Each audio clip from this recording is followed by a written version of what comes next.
Hello दोस्तों, आज की इस वीडियो में देखिए असदुद्दीन अवैसी ने कहा है कि वक्फ को बचाने के बजाय वक्फ को बर्बाद करने का काम किया जा रहा है।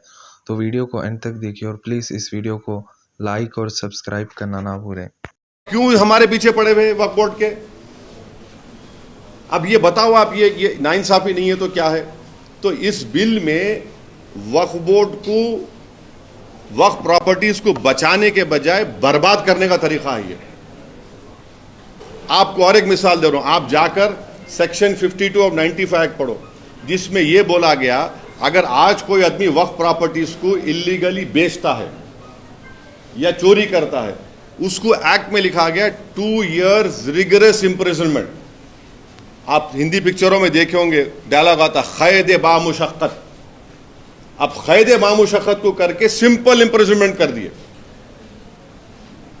सिंपल इंप्रिजनमेंट कर दिए। कौन सा वक्त का बचा रहे आप? फिर वो नॉन बेलेबल था, इसको बेलेबल कर दिया आप।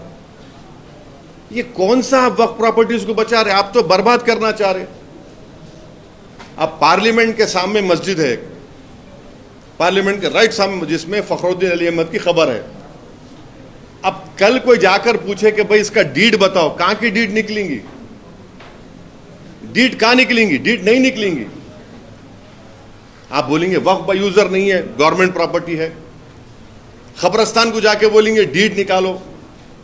अब जितने खबरा हैं वो हजरत ईसा अलैहि सलाम बोलते थे खुम बेइज़्न अल्लाह, बोलते मैं तो नहीं बोल, कोई नहीं कर सकता वो। अब वो खबरों में से कौन पुकार के बोलेंगे हाँ हमारे पास डीड है बोल? कौन बोलेगा? बोलो आप। यतीम खाने हैं, आप बोलेंगे दरगाहें हैं, कहां से लाके देंगे? तो ये सेक्शन 3 वक्फ बाय यूजर का असल मकसद क्या है कि मुसलमानों से उनकी मस्जिद, दरगाहें, कब्रस्तान, यतीम खानों को छीन लेना।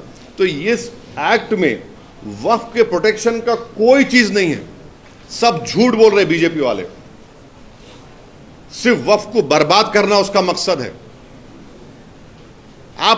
मैं आपको जितने सेक्शंस बोला हूं ना, आप जाकर पढ़िए।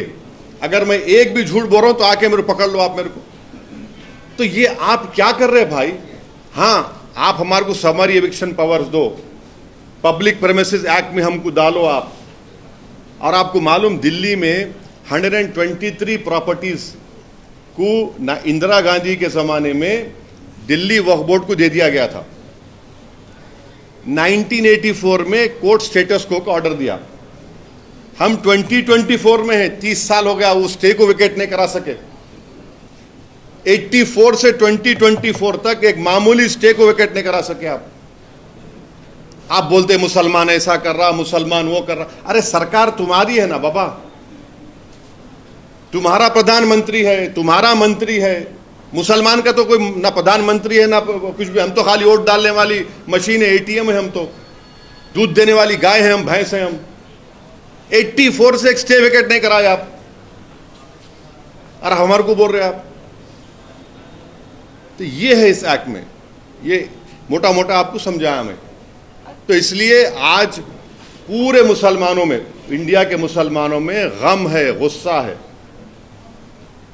और पूरा मुसलमानों में बात जा चुकी है कि नरेंद्र मोदी मुसलमानों से वक्फ की प्रॉपर्टीज को छीनना चाह रहे, मुसलमानों के मस्जिदों को छीनना चाह रहे, कब्रस्तानों को छीनना चाह रहे, एग्रीकल्चर जो वक्फ लैंड है उसको छीनना चाह रहे।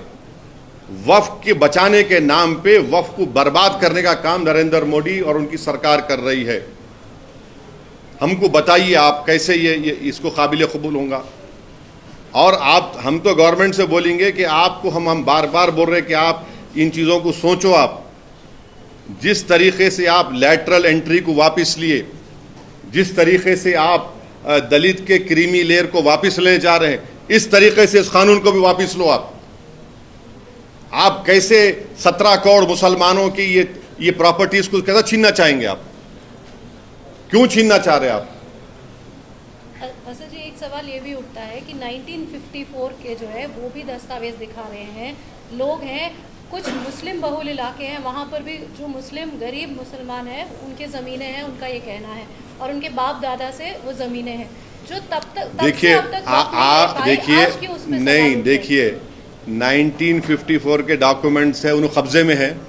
लेकिन नहीं तब नहीं तो नहीं सवाल ये एक था। मेरे सवाल उन्हों कब्जे में है, कब्जे में है उन्हों, नहीं नहीं अरे बोलो ना, है ना कब्जे में, शर्मा को आप नहीं मैं तो पूछ रही हूँ नहीं आपसे, नहीं वो तो नहीं दिखा पूछो रहे हैं कि नहीं उनके पास- सुनिए सुनिए, आप कब्जे में है नहीं है 54 से, है ना कब्जे वो तो में। कह रहे हैं उनका मैं आप मेरी बात को सुनो, आप बोलो, सुनो मैं क्या बोल, है कब्जे में उन्होंने, है ना कब्जे में, है ना उन्होंने। जब कब्जे में है तो डर किस बात का, आपके ने डॉक्यूमेंट है ना, आप वक्फ ट्रिब्यूनल को जाइए, आप रिप्रेजेंटेशन दीजिए वक्फ बोर्ड को, वक्फ बोर्ड नहीं सुना, वक्फ ट्रिब्यूनल को जाइए, आपका पोजीशन तो है, आप बोलिए हमारा ये वक्फ नहीं है, आप बताइए उसको, कौन रोक रहा है आपको।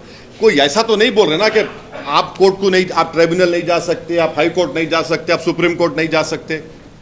हर जगह जा सकते हैं मगर बेच नहीं सकते, उनकी जरूरत के हिसाब से। हाँ, बेच नहीं सकते, इसलिए नहीं बेच सकते क्योंकि वक्फ में जब वक्फ बोर्ड में जब गजेट इशू होता, कैसे गजेट इशू होता समझिए आप, गजेट कैसे इशू होता, पहले सर्वे कमिश्नर, अब मैं फर्ज करिए मैं कोई प्रॉपर्टी देना चाह रहा हूं वक्फ के नाम पे, तो मैं वक्फ बोर्ड को लेटर लिखता हूं कि भाई मेरी ये प्रॉपर्टी है, मैं वक्फ को देना चाह रहा हूं। वक्फ बोर्ड क्या करता है, सर्वे कमिश्नर को बोलता है, सर्वे कमिश्नर गवर्नमेंट का अपॉइंटी है, मेरा अपॉइंटी नहीं है। सर्वे कमिश्नर बोलता ठीक है ये असद साहब ये प्रॉपर्टी दिए है, इसका हम सर्वे करेंगे, सर्वे करके वो बोलते कि हाँ इनके डॉक्यूमेंट्स है, इनका ने टाइटल है, जो भी है देख के उन्हें लेटर लिखते स्टेट गवर्नमेंट को कि ये प्रॉपर्टी वक्फ हो सकती, नंबर 1।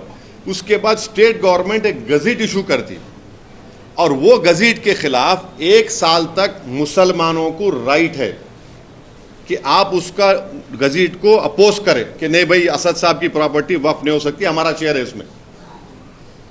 1 ईयर के बाद आप अपोज नहीं कर सकते। नॉन मुस्लिम के लिए कोई टाइम लिमिट नहीं है, कोई टाइम लिमिट नहीं है, आप करिए ना, कौन रोक रहा है आपको, कौन सा जुडिशियल रिव्यू रोक रहे। अच्छा, अब जो ट्राइब्यूनल है, अभी ट्राइब्यूनल जो है उसमें एक डिस्ट्रिक्ट जज है appointed by the chief justice of that state, एक है इस person who has knowledge of Islamic theology, दूसरा एक एमिनेंट पर्सन है, ये तीनों मिलकर फैसला करते।